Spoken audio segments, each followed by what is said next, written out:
आई news में आपका स्वागत है। पति और दूसरी पत्नी ने मिलकर पहली पत्नी की निर्मम हत्या करने वाले आरोपियों का बलरामपुर नगर कोतवाली पुलिस ने 11 दिन बाद बुधवार को इस हत्याकांड का खुलासा किया है। पुलिस ने मामले में आरोपी पति जमील और दूसरी पत्नी शबनम को गिरफ्तार कर लिया है। घटना 26 जनवरी की रात करीब 9:30 बजे की है। बलरामपुर के कटरा शंकर नगर में हुई हत्या की वारदात में आरोपियों ने पहली पत्नी शमशुल निशा की चाकू से गला काटकर हत्या कर दी थी। शुरुआत में पति जमील ने पुलिस को गुमराह करने की कोशिश की। उसने थाने में शिकायत दर्ज कराई कि जब वो खेत में गया था तब किसी अज्ञात व्यक्ति ने घर में घुसकर हमला किया।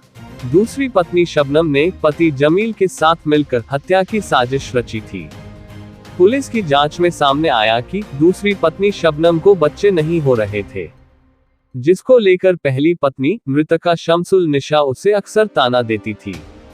इससे परेशान होकर दूसरी पत्नी शबनम ने पति जमील के साथ मिलकर हत्या की साजिश रची।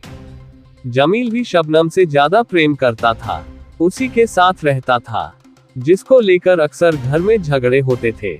पूछताछ में शबनम ने कबूल किया कि वह इन रोजाना के झगड़ों से तंग आ चुकी थी, इसलिए उसने पति के साथ मिलकर शमशुल निशा की हत्या की योजना बनाई और उसे अंजाम दे दिया।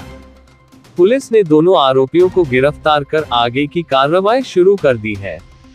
पुलिस अधीक्षक विकास कुमार ने बताया कि पुलिस के पूछताछ में आरोपी शबनम ने कहा कि पहली पत्नी मृतका शमशुल निशा उसे बच्चे न होने की हमेशा ताना देती थी। उसके पति ने इसीलिए उससे शादी की थी, लेकिन उससे करीब 22 वर्षों बाद भी कोई संतान नहीं हुआ, जिसको लेकर उसे लगातार ताना देती थी। पति उसको शमशुल निशा की अपेक्षा अधिक प्रेम करता था, उसी के साथ रहता था, जिसको लेकर शमशुल निशा नाराज रहती थी। लगातार झगड़ा होता था। इन्हीं सब को देखते हुए शबनम ने हत्या करने का प्लान बनाया। पति के साथ मिलकर पूरे घटना को अंजाम दिया।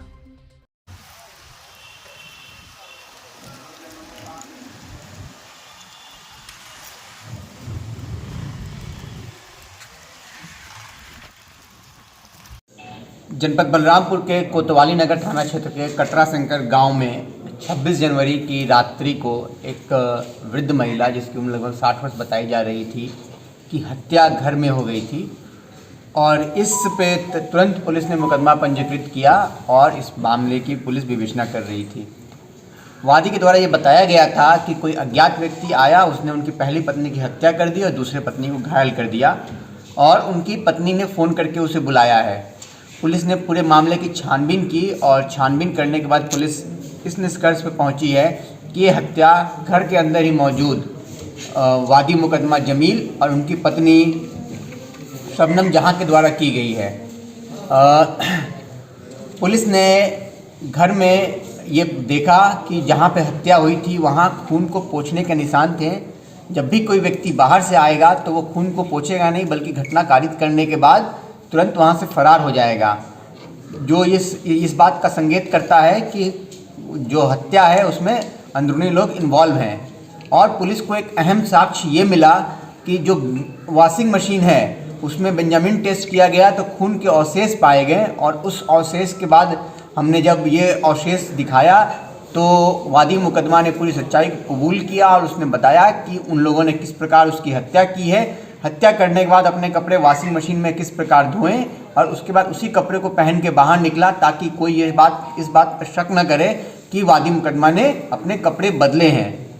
पुलिस ने एडिशनल एसपी के नेतृत्व में इस पूरी घटना का सफल अनावरण किया है और इस घटना के सफल अनावरण विद साइंटिफिक एविडेंस के साथ करने के लिए मैं पूरी टीम को 25,000 के इनाम की घोषणा करता हूं और दोनों व्यक्तियों को गिरफ्तार करके माननीय न्यायालय के समक्ष प्रस्तुत किया जा रहा है।